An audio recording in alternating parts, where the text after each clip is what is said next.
Do you remember the moment you realized that the world had changed? Let me tell you a quick little story that has nothing and everything to do with the future of our world and how you fit into it. In 1917, the United States faced a huge problem. They were working hard to compete in the industrialized economy, and there was a shortage. Not a shortage of oil or coal or other natural resources, a shortage of people, specifically obedient factory workers. The solution to this economic dilemma? It was an experiment of sorts.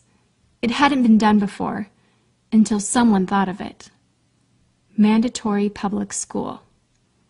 Unfortunately, the initial purpose of the United States public school system was not to inspire children or generate scholars. And it wasn't created for dreamers, people who color outside the lines, break the rules, and challenge the status quo. The public school system of the early 1900s was invented to create a nation full of adults who would obediently do their jobs in the factory assembly lines.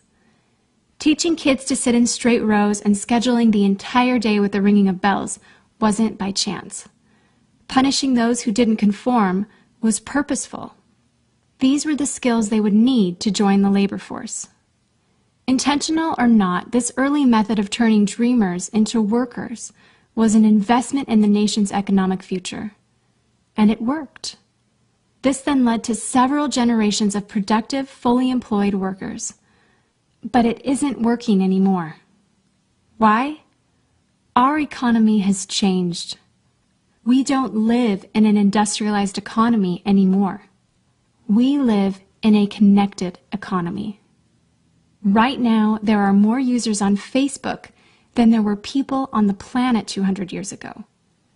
Technology has made it possible for us to connect with people, ideas, and information from anywhere in the world instantaneously. And as a result, our economies have expanded from localized towns and communities to the entire world. We have globalized trade in nearly every way. In the past, the obedient, do-what-you're-told without question people were rewarded for working hard and putting their dreams aside in order to toe the line. They were given well-paying jobs that led to long-term careers. They were guaranteed pensions, benefits, and the promise that they would always be taken care of. And they were. But that promise is gone for most of us today. Even if you have a white-collar job, the majority of white-collar workers are still working in a factory. Instead of operating a sewing machine or welding a widget, they now push pencils, type on keyboards, or process paperwork. It's still factory work because the entire focus of the day is spent on increasing productivity, which leaves little room for creativity, spontaneity, or individuality. The educated, hard-working masses are still doing what they're told, but they're no longer getting what they deserve.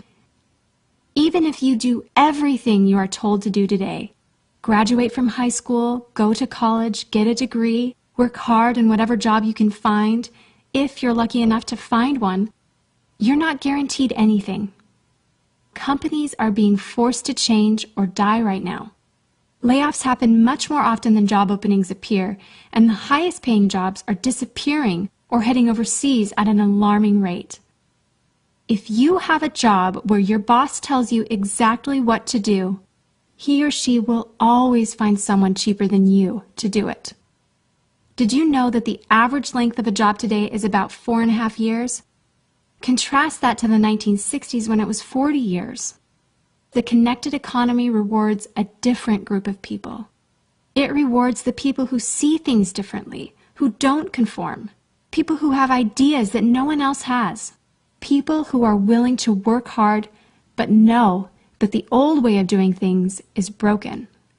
The connected economy rewards you not for being a cog in the wheel of life, but for standing up and reaching out. The connected economy rewards the connectors. Whether it's connecting a person to a person, a business to a business to a product, or a product to a person, those who learn how to connect are the ones who will survive and excel in the connected economy. That is how the world has changed. It's not about to change, It already has.